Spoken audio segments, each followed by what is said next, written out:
so many different support moves that it has access to that really allows it to be versatile and also a bit of a surprise. All right, and I think the judges just gave the go. These players are ready to hit it off and to start the game. It's going to be top 8 here at the Latin America International Championships. Jeremy Rodrigues against Juan Salerno. All right, looking at the team preview now. What do you feel like we're going to see for the leads from both of these players? So just generally, I think that the Magic Room strategy that we've seen in being used by Javi Valdez to great extent in the previous game is something that Juan might also look into, because with his Tapu Lele, he can shut down the Power Herb on Xerneas and also potential Focus Sash on that Smeargle. So that's a great way to stop that lead combination that was so common in 2016. Another thing that I think Juan really needs to try and do is maybe set up Trick Room if he manages to do. With his Stakataka, he has a Pokemon that once Trick Room is set up has a great matchup against Xerneas, for example. And then if he can kind of like fit the Groudon right next to that and then fire off Precipice Blades and Gyro Balls, then that is probably what he's trying to accomplish. On the other hand, for Jeremy, trying to get his Lunala in a good position is what he is probably looking to do, because there's no clear answer on Juan's team, no Mandibuzz or anything similar, and instead we're just seeing 2 Psychic-type Pokemon that will take a lot of damage, extra super effective damage from Moonguy's Beam, for example, and then the other 4 Pokemon, like not a single resistance to Ghost-type attacks. So I feel like Lunala is probably the key member here on Jeremy's team, and will be the one Pokemon that he will try to use to win. Lunala is going to have to be protected very, very well against Juan's team in order to be able to get off some of that big damage. But it's about time we get this game started here between Jeremy Rodrigues and Juan Salerno. We are about to get into it, and we are finally going to see whether or not your predictions come true for this turn 0. Yeah, and then the Jumpluff is a Pokemon that I think Juan can use, but he's not forced into using it. Oh, well. But there it is, Jumpluff. Yeah, it is a way for him to redirect some of those Ghost-type attacks by his opponent's Lunala. So with Rage Powder, he would be able to draw away all the attention from his Necrozma and then fire back with maybe a Moonguy's Beam of his own.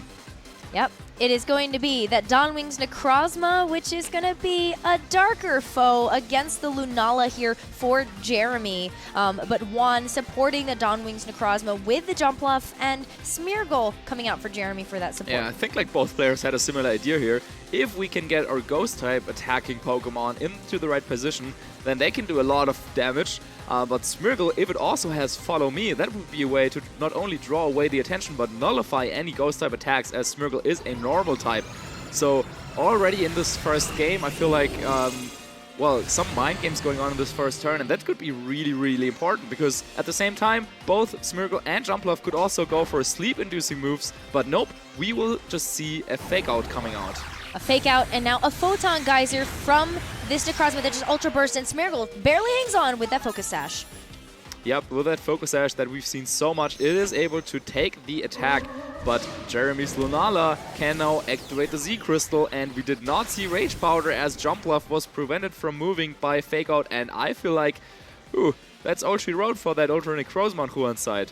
Yeah, we might have just seen Ultra Necrozma do the Ultra Burst and a move, and that's it. But actually, it's the Jumpluff taking the receiving end of this menacing Moonraze Maelstrom. Okay, looks like Jeremy really, really does not want to get into a position where there's going Sleep Powders coming off from the Jumpluff. So he is going for the straight knockout on the Jumpluff on the first turn with Fake Out, breaking a potential Focus Sash. And once again, that Jumpluff just doesn't get a move. The same thing happened the last time we saw it on stream. But at the same time, though, it also means that Ultra Necrozma is at least safe for the turn, and he can stick around for a little while longer. That Moody boost was really important for that Smeargle, actually. It's got the special defense boost. And I feel like with some of the Pokemon that Juan has at their disposal, you really kind of want to see that special defense boost. Yeah, it could be helpful maybe if the Smeargle was still healthy. But yeah, true. Now at 1 HP, probably not going to matter that much, as unlike that Amoonguss, Smeargle doesn't have a clear way of regenerating its health. But nevertheless, Jeremy deciding that even at 1 HP, Smeargle is worth saving, so he swaps it out into his Kangaskhan, and that Stakataka that just hit the field could now go for that Trick Room play that we were mentioning earlier. Might go for the Trick Room play. Kangaskhan on the receiving end of another Photon Geyser, and that's actually so much damage. About 3/4 of the health gone from a single attack. And a Moongeist Beam firing off into the Stakataka slot. Doesn't do too much here, but Stakataka able to get a Gyro Ball into the Lunala, breaking that Shadow Shield. Yeah, fortunately for Jeremy, that Shadow Shield is still in effect, so that Gyro Ball actually didn't do that much damage at all. However, Necrozma on Juan's end did not go for the Protect. So Jeremy could have targeted that, and that could have been a knockout. But yeah, Juan now still with 3 Pokemon remaining. And Jeremy has all of his 4 Pokemon remaining, but a lot of them have taken a ton of damage already. I feel like now would be a good time for Juan to maybe protect his Necrozma though, because Kangaskhan is threatening Fake Out. And could also threaten Low Kick on that Stakataka though, if that is what Jeremy carries. So yeah, if he can find the right moves here, he could do a lot of damage to Juan's team. Maybe doubling up into the Stakataka. Also, something like a Moongeist Beam plus Bite combination would do a lot of damage. Because Trick Room is so important for Juan to get up because of how slow that Stakataka is, Jeremy would benefit a lot from being able to remove that Trick Room pressure. But Smeargle coming back in, maybe a read here from Jeremy, knowing that we were going to see some sort of damage go into Lunala slot here. But Photon Geyser... No Fake Out coming out, so Kangaskhan will go right down, and Stakataka is free to go for another move. Could go on the offensive, but nope, decides to set up the Trick Room right now. This is just a big swap here too. Jeremy looked like they were in a bit of an okay position, but now Juan really does look like they've taken the driver's seat. Certainly, and we haven't seen Juan's last Pokemon. It's always a little bit of a guessing game. If you see 2 super fast Pokemon, just like the Necrozma and Jumpluff, well, you can kind of expect the Primal Ground to be in the back for Juan, so the Trick Room mode is really strong. But it also could have been like a mind game, and then all of a sudden, oh, there's Choice Scarf Tapu Lele coming out, and Juan wants to be on the faster end just by being naturally faster. But nope. Sets up the Trick Room now, even though his Necrozma is still on the field, a very fast Pokemon. So now Jeremy has the opportunity to go, for something like a Fake Out and Moongeist Beam to do a lot of damage and utilize the Trick Room for his own favor. Juan getting a little bit excited here, seeing the Moongeist Beam now come out from Jeremy into the Stakataka slot. That actually does another big chunk here, but Necrozma again going for big damage. Necrozma just doesn't protect. Also, at the face of a potential, like, follow me or something, he just goes for the Moongeist Beam, a Ghost type attack. Smeargle Speed Boost usually would be really good, but under the Trick Room circumstances, that's not what you want to see in Jeremy's shoes. And Juan really, really getting ahead in this game. Great play on his end, and with this bulky Stakataka, is actually able to withstand multiple of these Moongeist Beams, and yeah, it looks like he's in a strong position to take home this game. Stakataka surviving not 1, but 2 big attacks in a row. That was really incredible to see. But now a Spiky Shield here coming out from the Smeargle, just in case Juan decides to try to go for an attack there. The Gyro Ball does go in, but still Stakataka hangs on. And the Geomancy coming out from Xerneas. Wow, looks like that is exactly what Jeremy was hoping for. He knew he was a little bit in a bad position, so making a very risky play to try and play himself out of that, utilizing Xerneas' speed advantage compared to that Ultra Necrozma in Trick Room to set up Geomancy. So even if Juan decided to go for a strong attack, directed into the Xerneas, it could be that light that burns the sky, and yup, there it comes. Really powerful Z-move, but it's not in Psychic Terrain, and we have just seen the special defense double for Jeremy's Xerneas. So probably not going to secure the knockout onto the Xerneas with this move, but it is going to put it in a critical range here for its hit points. Certainly, and yeah, if Juan decided to do that, then he could also target down the Smeargle, because the Z-move would hit through the Spiky Shield and knock it right out. So let's see there. It is going to be into Xerneas, and yeah, that'll do a decent chunk of damage. But yeah, as we were saying, not enough to get the knockout there. Let's see though. Trick Room, you never know, still in effect, and so Xerneas has to stall maybe a little longer to really use the speed boost that it just got talking about speed boosts, Smeargle's accuracy is back to being boosted, and the speed also is still up 2 stages. So if Jeremy somehow was able to maybe get a double protect here with a Smeargle, he could still take the game home. Yeah, you have to get through this trick room though, and that's going to be kind of where Jeremy needs to get a little lucky with getting that second protect. Yep. But well, we already saw the Z move, so you at least can't go through there. And unfortunately, no spiky shield this time. A protect, though, coming out from the Xerneas, but Juan already celebrating just a little bit, knowing that this Gyro Ball is going to finish off the Smeargle. And not only is it going to to finish off the Smeargle, but yeah, Stakataka, thanks to the Beast Boost, will also get an increase in its defense. Okay, well, that's a little bit of information that Jeremy can use, but seeing as how well the Stakataka was able to take Moonguy's beams earlier in the game, he also kind of could expect the Stakataka to be more of a bulky version. A little bit more of a bulky version, definitely taking away from the speed of the Stakataka and training it more into its potential hit points or its defense here. I guess particularly the special defense. Yep. So now the very last turn of Trick Room, but also Xerneas fails to get the double protect. And Juan, I'm not sure if you guys can hear it at home, but the crowd is cheering him on as he's able to tie up the series. And we will be moving on to Game 3. Moving on to a Game 3, and it all comes down to this. An adjustment needs to be made from Jeremy Rodrigues in order to take the win and move forward as the top 4. And what do you think that adjustment has to be? His Lunala was really in a good position, basically for the entirety of the match. It could have gone for a Moonguy's Beam, knocking out the Ultra Necrozma of Juan multiple times, but again and again and again, Juan was just getting these reads correctly, identifying that, okay, you're not going to think I'm letting my Ultra Necrozma go down. So instead of going for the obvious protect, he just went on the offensive. And wow, if we're jumping into team preview, Juan has already selected the Pokemon that he wants to bring. He looks to be so ready for this matchup, and as if he had exactly known what he wanted to do. Even though he lost the Jumpluff very early on, it was okay for him. He kind of trusted his abilities to read what his opponent was going to do, and that is something that is really incredible if you're playing against a player of Jeremy's caliber.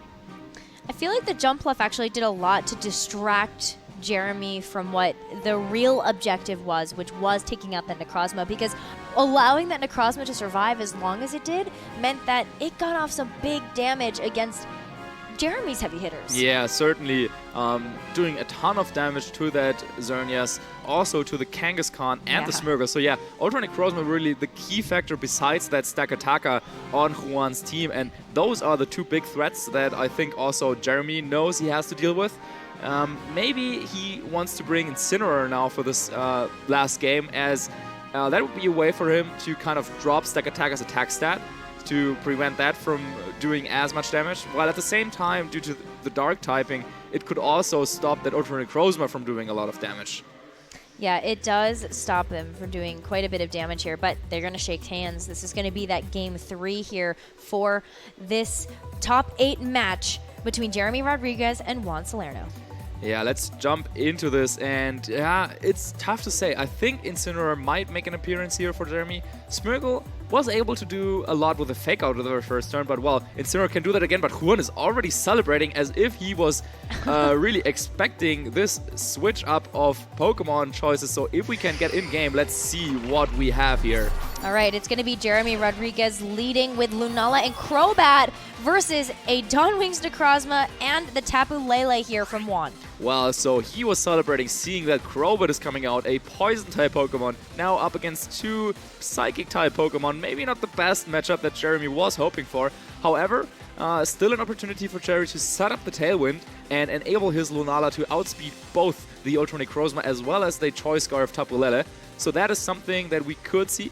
Juan could, on the other hand, get the knockout on Crobat on this very first turn. He may not be able to prevent the Tailwind from going up, but getting a Pokemon in return is probably a good trade for him to take. Absolutely. Tepulele, they're going for a Psychic right away onto the Crobat. Might not be able to get through into a Tailwind turn. Crobat getting a one-hit knockout here. No Focus Sash, a clean knockout, and the Moongeist Beam following it up again. No. Well, it might not be quite enough to get that knockout on Lunala due to the Shadow Shield. Still, so much damage coming out, and wow, they're not giving each other room to breathe at all. Really Jeremy now straight firing back with that Z move. The Z move probably finding its mark into the Necrozma because you want to get rid of that big threat that did so much work in that game 1. Menacing Moonrays Maelstrom now taking Necrozma into another dimension. Really needs to pick up the knockout here. And then throwing it out again and coming back with a surprise attack. Beautiful animation and a big KO for Jeremy. So now he is able to knock out this Ultronic Cruisma right away. But at what cost? He took so much damage on his Lunala. He lost the Crobat as well. And, well, now, of course, Juan, that also means that now one of his very heavy hitters is not a factor anymore. But, he still has, potentially, I would assume, Stakataka and the Primal Groudon in the back. And those are two Pokemon that really enjoy being in this type of situation because Groudon can take any combination of hits. Tepulele is still applying the Psychic Terrain on the field, so no fake outs for Jeremy's Kangaskhan. And Tepulele can also outspeed and potentially knock out Lunala on Jeremy's side as well. So a lot going for Juan here, and Jeremy really has to come up with a plan. Jeremy's going to have to come up with a plan for this one because Groudon making it a sunny day means that all of the battleground is in Juan's favor here. Lunala still kind of sitting on its last legs. Yeah, Lunala could maybe go for a Protect to protect itself from being knocked out by Psychic. And then Kangaskhan could go for the Double Edge, which would be doing a lot of damage to Tepulele and potentially knocking it out in the process. Then Jeremy would have the speed advantage back, even though he did not get to set up the Tailwind.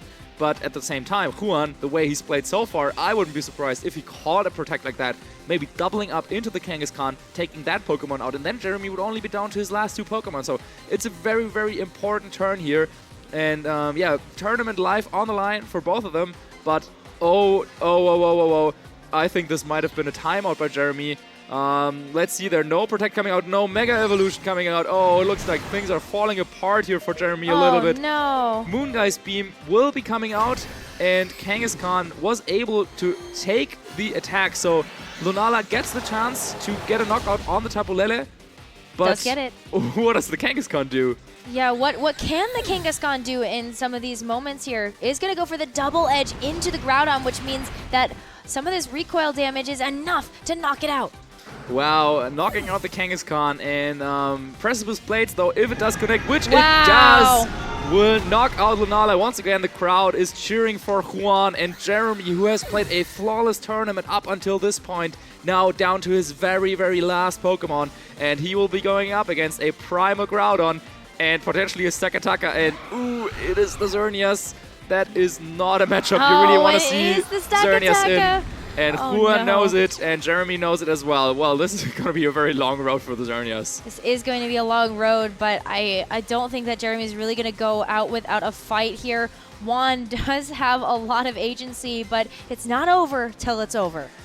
Yeah, it's not over if it's over, especially if there's a Xerneas on the board. But at the same time, well, Geomancy is the only really real way for it to take on multiple Pokemon at the same time. But Gyro Ball and Fire Punch is a combination that should easily knock out this Xerneas. And Juan, wow, it looks like in this first big tournament in the Masters Division has not only made it into the top 8, but will also advance into the top 4, beating Jeremy Rodrigues after he has played such an incredible tournament up until this point. But, yep, Fire Punch doing so much damage, and Gyro Ball will finish it off. The players are shaking hands, and Juan Salerno will move on to the top 4. And you can really see it in his face how happy he is with this. What an incredible tournament run for him so far, and he will have another game to play. What an incredible win for Juan here at the Latin American International Championships. You can see the excitement, the emotion in his face right now, coming from so many accolades in the seniors division and really proving themselves as a top trainer in the Masters. Wow, yeah, and then you can already see him looking for his friends that are cheering him on right outside the stage. Yeah, what a great performance. And yeah, really keeping his composure there, keeping calm. No, he knew what he wanted to do. Switched up plans for the final game, even though he had won the previous game. So that's really what goes to show of how good of a player he is. And beating Jeremy, really big feat here. Yeah, that is a big feat. This is a moment that I'm just so excited to watch here, because Juan really is looking for that solidification as one of the best Masters players. But Jeremy had an incredible run through this Latin American International Championship, still is considered one of the best players in the world, and I know we're going to see so much more from Jeremy in the future. Yeah, certainly. And now, as well as he has already won an international championships, he has been in the top 4. Now he's going out in the top 8. So probably not a collection that he really wanted to continue, but great job of course for Jeremy as well. He will